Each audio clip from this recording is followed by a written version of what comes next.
वो जो नामालूम सी जरा सी तिर्यक मुस्कान देखते हो ना मोनालिसा के चेहरे पर, वो एक कहानी है, औरत के मिथक में बदले जाने की कहानी। मैंने बहुत लोगों को मरते देखा और सबकी अपनी कहानियां थी।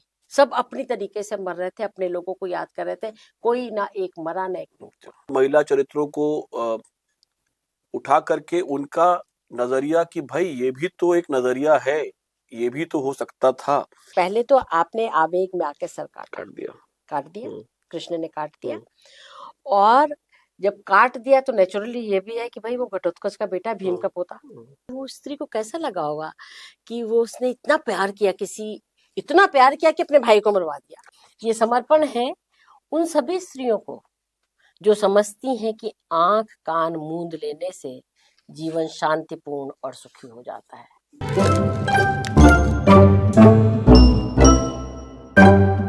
नमस्कार। आज जो हमारे साथ मेहमान हैं उनका परिचय देने से पहले मैं चाहूंगा कि एक 4 लाइनें, एक छोटी सी कविता जो उन्होंने लिखी मैं पढ़ूं तो परिचय अपने आप स्वतः हो जाएगा। क्या था उस दृष्टि में, उस मुस्कान में कि मन बंद कर रह गया। वो जो बूंद छिपी थी आंख की कोर में, उसी में तिर कर जा पहुंची थी। मन की अतल गहराइयों में जहां एक आत्मा हतप्रभ थी, प्रलोभन से, पीड़ा से, ईर्ष्या से, द्वंद से। वो जो नामालूम सी जरा सी तिर्यक मुस्कान देखते हो ना मोनालिसा के चेहरे पर, वो एक कहानी है, औरत के मिथक में बदले जाने की कहानी। मेरे साथ है सुमन केशरी जी, बहुत बहुत स्वागत है आपका। सुमन जी लेखिका हैं, कविताएं लिखती हैं, अध्यापिका रही हैं और अपने जमाने में काफी दबंग रही हैं। जब भी कभी कोई बात किसी अधिकार के खिलाफ उठी तो आवाज उठाना अपना फर्ज समझा है, सबसे आगे रही हैं उन लड़ाइयों में। और खासकर जिन किताबों की हम बात कर रहे हैं, कविताओं की, कथा नटी नाम से यूट्यूब पर कहानियां सुनाती हैं, तो बहुत सारे आयाम हैं इनकी पर्सनालिटी के। आज सुमन जी जो हम आपसे बात करेंगे, इसी से शुरू करते हैं, मोनालिसा की आंखों से। ये ऑब्जर्वेशन जो है, औरत के मिथक बन जाने की कहानी, ये नजरिया कहाँ से, कब आया दिमाग में? दरअसल मोनालिसा से मेरा परिचय 1977 में अपनी एक सहेली के घर में हुआ था। वहां पर मोनालिसा का एक वो लगा हुआ था, उसकी इनकी तस्वीर लगी हुई थी और वो तस्वीर देख करके मैं खड़ी रह गई कुछ समय। सब लोग वहां पर बात होने लगी मोनालिसा की मुस्कान की। फिर उस समय तो ये नहीं था कि हम तुरंत कीन कर लेते, लेकिन हमने मोनालिसा के बारे में जानना शुरू किया और मैंने देखा कि किताबें पर किताबें लिख दी गई उसकी मुस्कान पर। ये भी कहा जाता है कि उनका अपना अपना अक्स है उसमें। हाँ, ये है। हाँ। और उसी मोनालिसा में ही नहीं है, बल्कि देखा जाए तो उनकी बहुत सारी पेंटिंग्स में। मैं लूव्र में मैं फिर मुझे पेरिस भी जाने का मौका लगा 2010 में, तो मैं बकायदा मोनालिसा की तस्वीर मैंने वहां देखी और उनकी दूसरी गैलरी में और भी जो तस्वीरें थी वो भी देखी, लास्ट सपर भी देखा। और इनफैक्ट लूव का सारा ट्रैफिक ही मोनालिसा की वजह से आता है। सब सारी भीड़, हम लोग भी गए तो वहीं भीड़ लगी रहती है, बाकी आर्ट को कोई पूछता नहीं है वहां ज्यादातर नहीं पूछते लोग। तो मैं वहां पर रही और शायद मेरे अप्रोच में कुछ ऐसा था, शायद मेरी सिंसियरिटी कुछ ऐसी थी कि मैं सिर्फ एक पेंटिंग नहीं देखने आई थी। तो मुझे वहां काफी देर बैठने भी दिया गया और बार बार आने भी दिया गया, जबकि वो बहुत एनकरेज नहीं करते वहां पर। दरअसल मुझे हरदम लगा कि ये मुस्कान बहुत कुछ कहती है और ये जो मुस्कान कहती है उसकी कुंजी आंख में। और कोई स्त्री अगर किसी सामंत ने कहा कि इसका वो बनाए, तो उसकी आंखों का जो पनीलापन है वो क्या कहानी कहता है। मैं उसी कहानी को ढूंढती, मतलब मुझे लगता है कि बहुत सारी चीजों में ना, वैसे तो किसी को भी मिथक बनाया जा सकता है, लेकिन मैंने ये देखा है कि बहुत सारी चीजों में स्त्रियों को मिथक बना देने की। नारी तुम केवल श्रद्धा हो, या फिर अबला जीवन, आंचल में है दूध आंखों में पानी। तो ये एक अमूर्त मिथक है और मोनालिसा एक मूर्त मिथक है जिसमें बहुत अमूर्तन की संभावनाएं है। मैंने मोनालिसा की सीरीज पर बहुत सारी कविताएं लिखी। इसमें 3-4 कविताएं हैं जी मोनालिसा की जी आंखें में, जी और लिखा भी फिर मैंने वहीं से। मुझे लगा कि यूं तो मैं सच कहूं, देखिए मैं आपको देख रही हूँ तो मैं आपकी आंखों से आपके मन में झांक रही हूँ। झांक रही हूँ, बिल्कुल उसी तरह से जैसे बिल्कुल आप। बिल्कुल बिल्कुल। वो एक द्वार है जिससे कि आप चले जाते हैं कहीं पर भी। तो स्त्री के मन में उतरने के लिए मैंने, और उसके मन में उतरने के लिए कि ऐसी क्या चीज रही होगी जिसमें she doesn't look very happy, हाँ, खुश नहीं दिख इट्स अ रही, वियर्ड एक्सप्रेशन, खुश भी नहीं दिख रही है और नाराज भी नाराज भी नहीं नहीं दिख दिख रही। रही, वो हाँ बहुत ही वियर्ड किस्म का हाँ एक्सप्रेशन हाँ है। हाँ। और वो वियर्ड एक्सप्रेशन है, और वो उकताई भी नहीं दिख रही। ऐसा भी नहीं कि उकताहट तो उस चेहरे में, उकताई भी नहीं दिख रही, लेकिन कुछ ऐसा है जो उसे उस पूरे माहौल में अपने आप को, जैसे इमर्स कहते हैं हम्म, ना, इमर्स नहीं करने दे रहा, कुछ रोक रहा है। कुछ रोक रहा है उसे। ये मुझे निरंतर लगता रहा, और मुझे लगा कि मोनालिसा तो सिर्फ एक प्रतीक बन गई, वो तो बहुत सारी औरतों की कहानी कह कहानी रही कर दी। तो आपने और भी जो किताबें हैं, जैसे आपकी किताबें हमारे लिए नहीं निमित्त नहीं, महाभारत की स्त्रियों की गाथा है।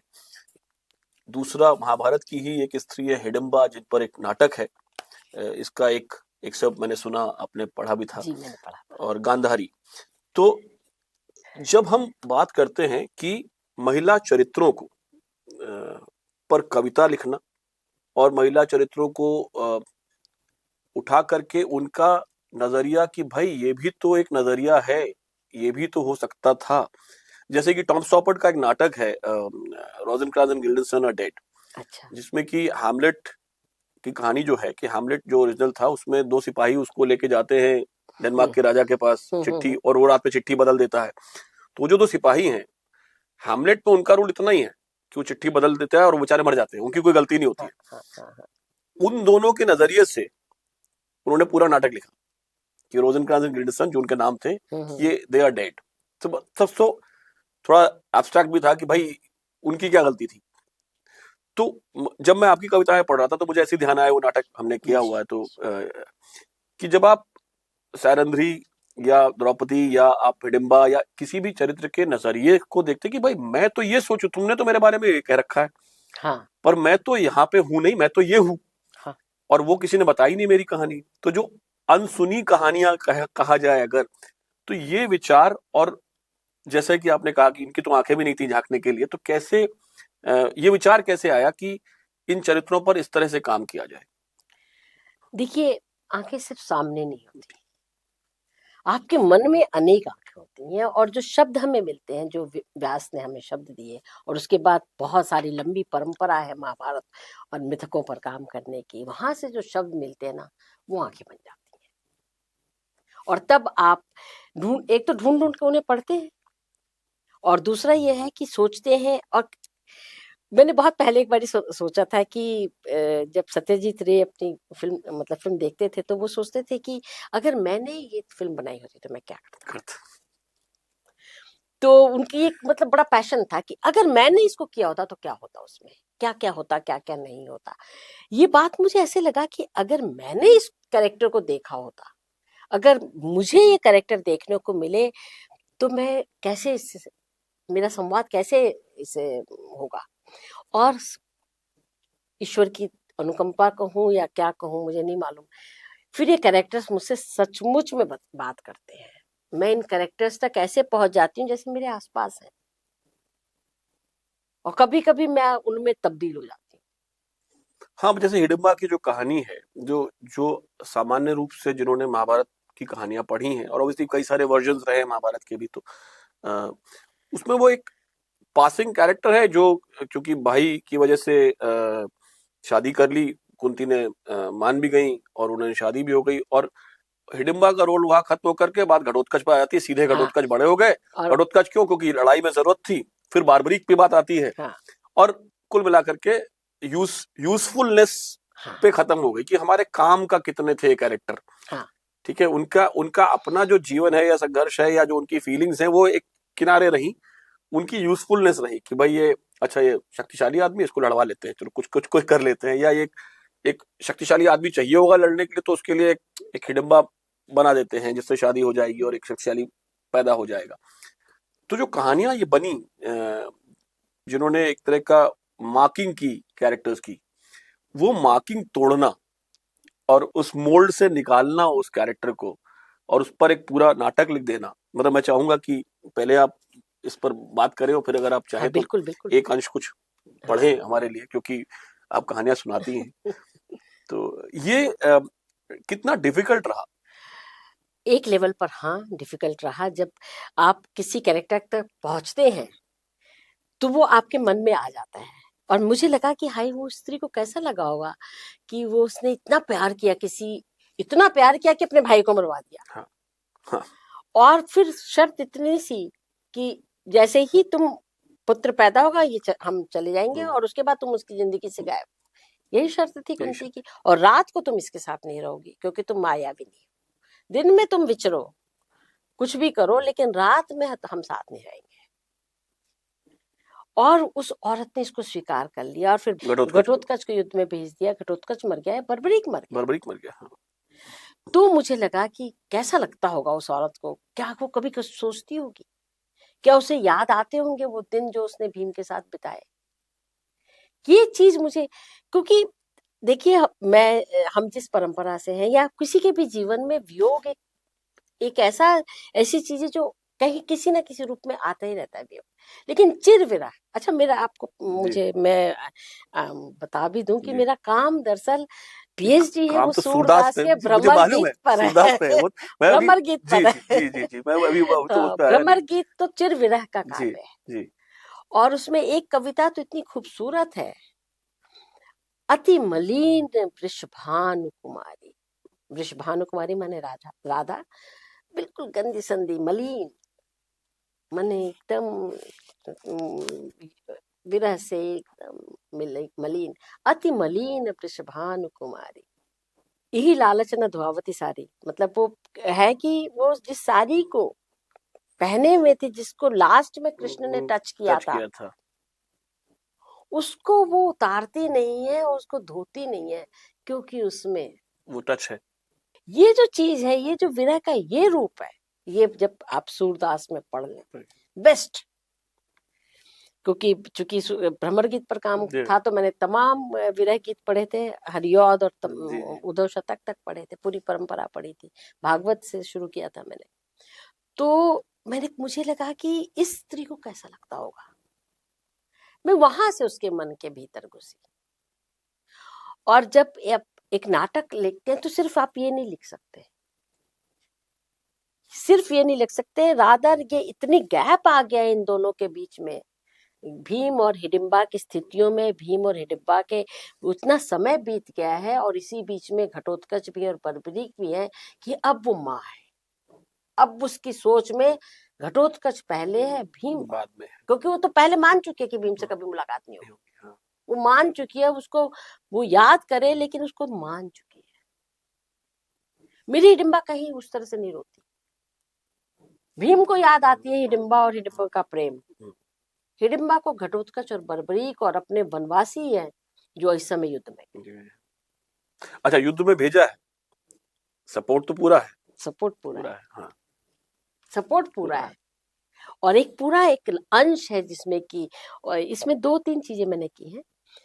एक तो इसमें मैंने हिडिंबा को मैं उसको एक वाणी की तरह, वो मतलब मौजूदगी की तरह मैंने इसमें पेश किया है। कैरेक्टर है जो दिखता नहीं है, उसकी सिर्फ आवाज आती है और वो उसको बताता है कि तुम तब नहीं समझी थी जब तुमने मरवाया था, कि तुम लोग बस समिधा हो उस यज्ञ के, ये तो तुम भूल गई।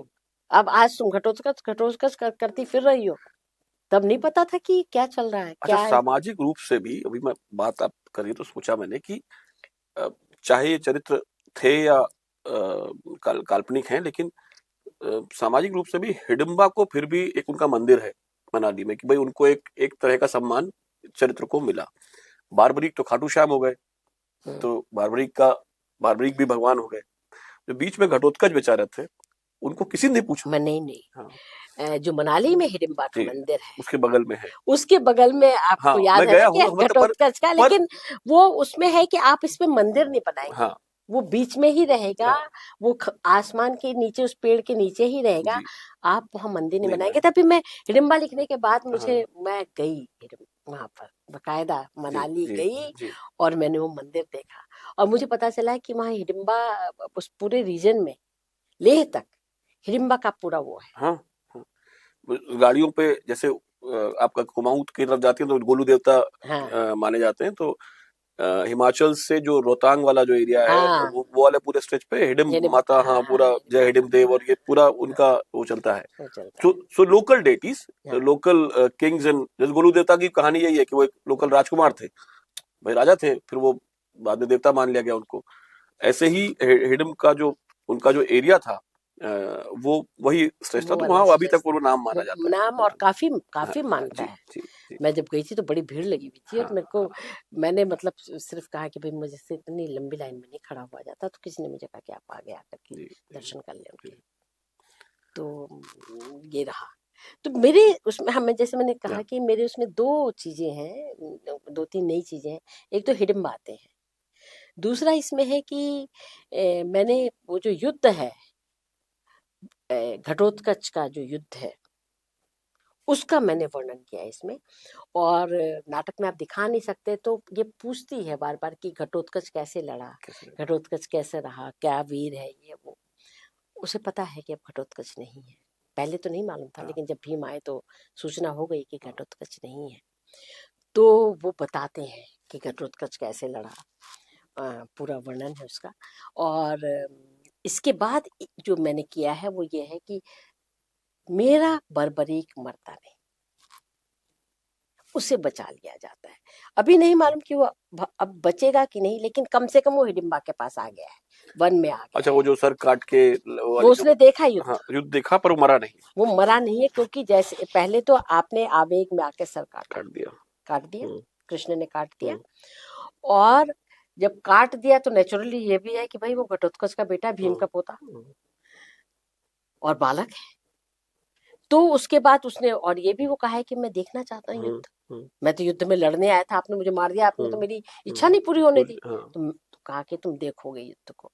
और उसका बड़ा प्रयोग किया गया है महाभारत में, उसके देखने का, हाँ हाँ। क्योंकि विश्वरूप वहीं से दिखता है उसे। अच्छा, वो भी है कि वो भी मैं वहां भी गया हूँ, जो चोर पीक, जो जो पीक बोलते हैं कि जहाँ पे सर रखा गया था, हाँ, वो भी सोलन से ऊपर एक ट्रैक अच्छा जाता मैं नहीं गई है, वो हूँ। ट्रैक है मैम, वो काफी थोड़ा डिफिकल्ट भी है, तो वो भी बड़ा इंटरेस्टिंग है कि कुरुक्षेत्र से वो जगह जहाँ पे वो कहा रखा जाता है गया, रखा गया, तो बहुत दूर है। बहुत दूर है। तो दृष्टि जो है वो काफी अच्छी रही होगी, क्योंकि मतलब तीन चार जहाँ संजय हो, घंटे, हाँ संजय तो वहां बर्बरी की क्या दृष्टि। क्या बात होगी, तो बात सही है।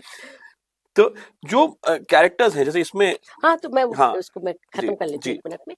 तो वो मरा नहीं है, वो आया है। और अर्जुन ब्रीफली इसमें आए हैं, अर्जुन और कृष्ण है, कृष्ण मेन, एक मेन कैरेक्टर की तरह है।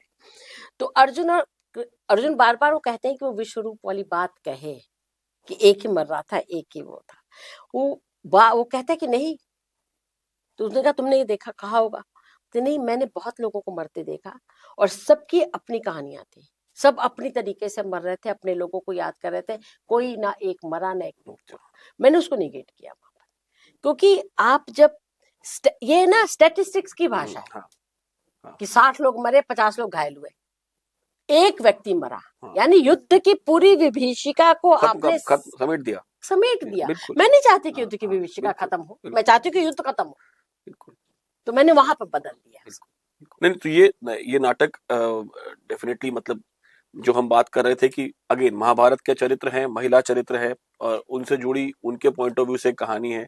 निमित्त नहीं में सारी कहानियां, सारी कविताएं जो हैं वो स्त्रियों के स्त्रियों हैं। के, अम्बा, अम्बालिका, द्रौपदी की कविता अलग है, जो मतलब मैं चाहूंगा कि अभी आप पढ़ें या मैं पढ़ूं। महाभारत के अलावा, मतलब जब हम महाभारत में ही बहुत महिलाएं हैं, और बहुत, जैसे मुझे कीचक वध वाला एपिसोड बड़ा इंटरेस्टिंग लगता है बहुत कि इंटरेस्टिंग है। वो नौकरानी बनी हुई हैं, अर्जुन ब्रनल्ला बने हुए हैं। अब उस पर फिर डिबेट भी होती है कि वो सही था कि नहीं था। तो कि द्रौपदी की जो आपकी कविता है, मैं 4 लाइन बिल्कुल पढ़ ही बिल्कुल देता हूँ। बिल्कुल। मुझे लगता है कि ये बड़ा इंटरेस्टिंग एक टेक है। क्या परिचय दूं मैं अपना, द्रौपदी, पांचाली, कृष्णा, याज्ञसेनी, सभी संज्ञाएं विशेषण हैं या संबंध सूचक? कभी गौर किया है तुमने? मेरा कोई नाम नहीं। द्रोणाचार्य के अपमान का बदला चुकाने को पिता को चाहिए था एक योद्धा, और धृष्टद्युम्न के पीछे यज्ञ की अग्नि से अचानक ही निश्चित में सबको स्तब्ध कर खुद ही प्रयोजन बनती रही आजन्म। सुई की नोक बराबर भूमि न पाने वालों के औरस अब तक मुझ पर उंगली उठाते थकते नहीं कि लाखों लोगों की मृत्यु का कारण मैं रही।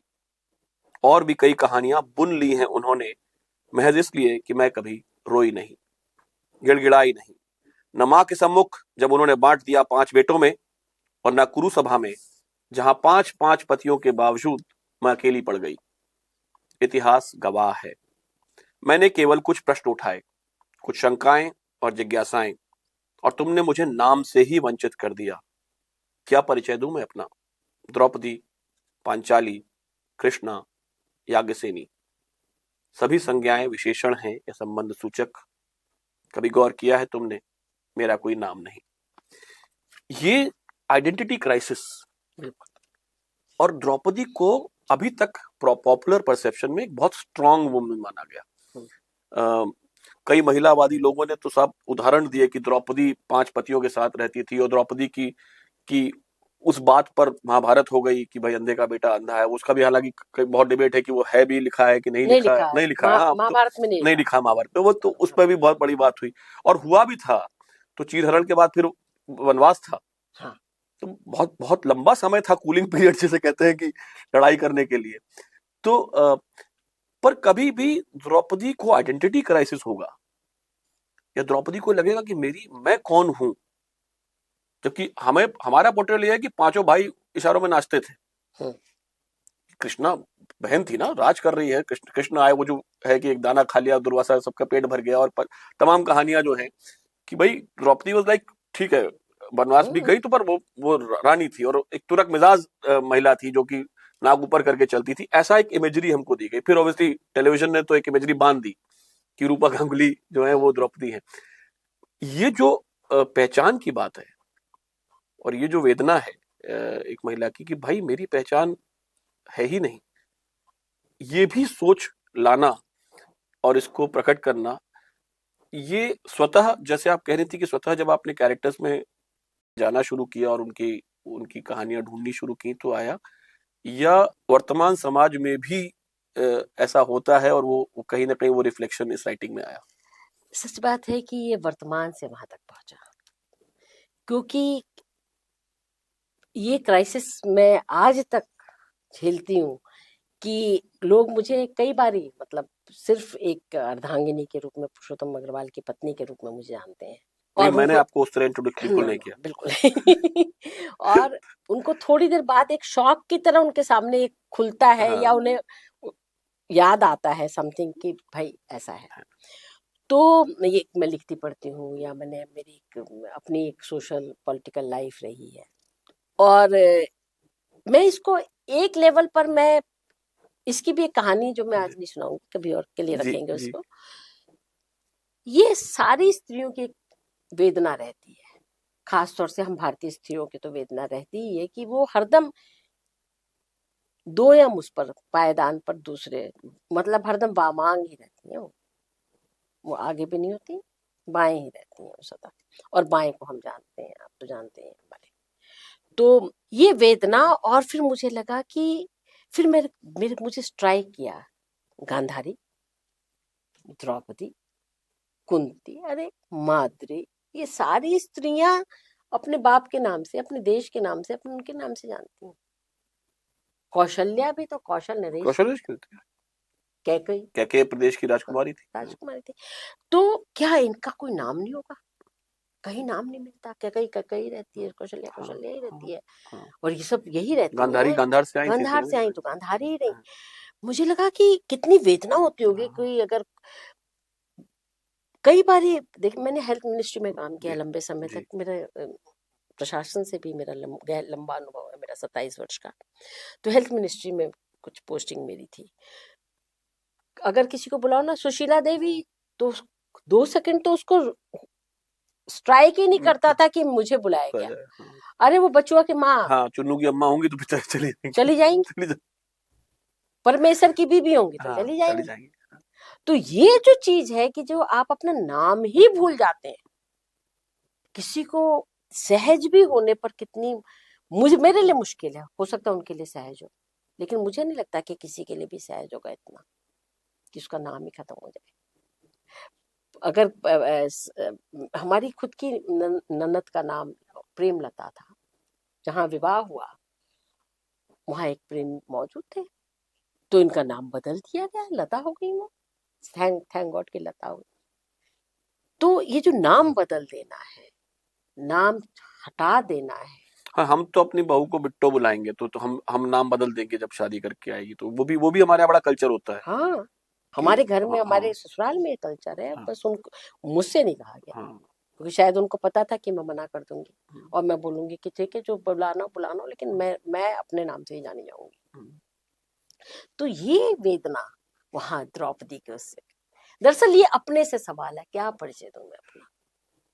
और ये वो फेज है, 1994 में मैंने ये कविता लिखी थी, ये वो फेज है जबकि मैंने एक पहले में लिखती थी, बीच में लंबे समय तक मैंने गद्य लिखा, आलोचना लिखी, जी लेकिन कविताएं नहीं लिखी, और ये मैं लौट कर आई थी कविताओं में, जबकि मुझे भी लगता था कि मैं एक कार्यालय में अफसर हूँ, वहाँ सब मुझे डॉक्टर अग्रवाल, डॉक्टर सुमन करके वो करते रहते हैं, बाकी मतलब मेरा कोई हुई नहीं। नहीं मतलब लिखा तो आपने युद्ध की उस पर भी है कि नरसंहार पर भी लिखा है आपने, हाँ जी, लेकिन उस पर दोबारा जब कभी मुलाकात होगी तो बात जरूर होगी लेखन जरूर पर। नरसंहार। एक अगर आप कुछ एक एक्सर्प्ट इसमें से पढ़ते हैं, बिकॉज मैंने आपको कहानी सुनाते हुए सुना है और मुझे बड़ा मजा आया, अरे कुछ छोटा सा एक एक्सेप्ट अगर आप इसमें से या कुछ भी अगर अपने मैं एक कविता पढ़ूं इसमें जी से। अच्छा, जी आपने देखा ना कि मैंने विदुर की माँ पर भी इसमें कविता लिखी जी है, पहले मैं इसमें से जी देख लेती हूँ, फिर जी। अगर समय होगा तो, नहीं तो अगली नहीं बार। नहीं आप सुनाए बिल्कुल बस आप। ये घटोत्कच प्रसंग है। दूर से एक छाया दिखाई देती है, हिडिंबा चौंक कर उठ खड़ी होती है। हिडिंबा, यह छाया तो आर्यपुत्र भीम की है।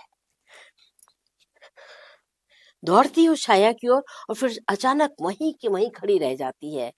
भीम भी हिडिंबा को एकटक देखते हैं। बरसों बीत गए हैं यूं एक दूसरे को देखे हुए। फिर दोनों एक साथ आगे बढ़ते मिलने के लिए। 2 कदम आगे जाकर भीम तो रुक जाते हैं, पर हिडिंबा दौड़कर उनके निकट आती है और फिर संकोच में, उत्कंठा में जड़वत वहीं खड़ी रह जाती है। दोनों बस देख रहे हैं एक दूसरे को। अचानक हिडिंबा आगे बढ़कर इधर उधर देखती है, और कोई नहीं आया।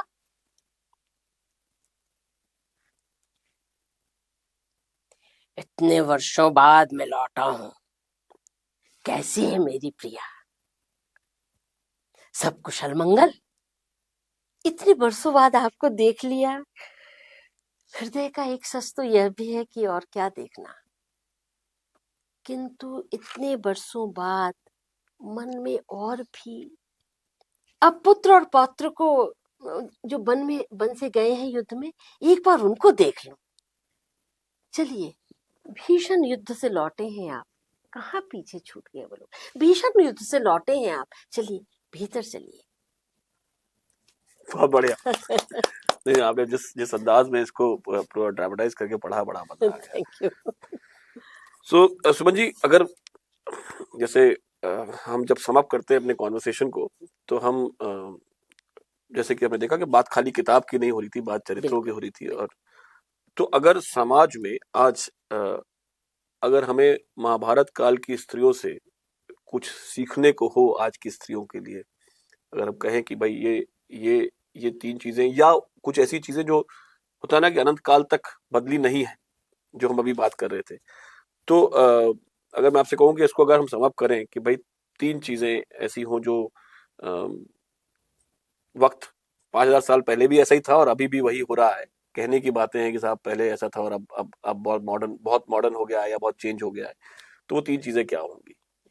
पहली बात तो मैं गांधारी का अपना वो पढ़ना चाहूंगी, जी जो मैंने समर्पण है मेरा, जी और मैं चाहूंगी कि सबसे ज्यादा गौर से सुनी जाए। जी और ये खाली स्त्रियों के लिए, इन दिनों पुरुष भी अपनी आंख कान बहुत बंद करके रखते हैं। ये समर्पण है उन सभी स्त्रियों को जो समझती हैं कि आंख कान मूंद लेने से जीवन शांतिपूर्ण और सुखी हो जाता है। आप अगर जुबान नहीं खोलेंगी, बताएंगी नहीं, आंख कान मूंद करके सब कुछ सहती रहेंगी, तो जीवन शांतिपूर्ण और सुखी नहीं होगा। खुल खुल करके आप खत्म हो जाएंगी और यही आप सीख अगली पीढ़ी को भी दे जाएंगी। ये कभी मत कीजिए। देखिए, आसपास देखिए, अपने घर को देखिए।